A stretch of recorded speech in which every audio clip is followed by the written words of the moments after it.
العرضيه لتريكا، تريكا متعب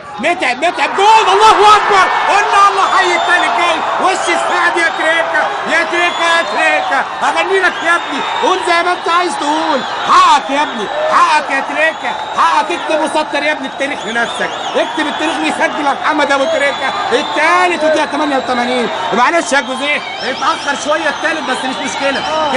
جه وخلاص، الاعلاميين لازم تفرح والكل يفرح، ايوه كده، فين الجمهور يا جماعه؟ قلنا من الاول الجمهور مفعول السحر ورا فريق النادي الاهلي في اي مكان تلاقيه، وادي تريكا يقول لي مش عيب معلش بقى، ما جاتش مره ضيع وقت بقى يا راجل،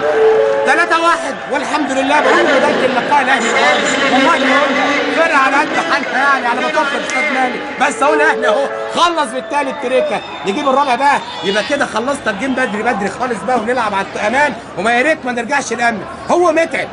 يا جماعه، متعب،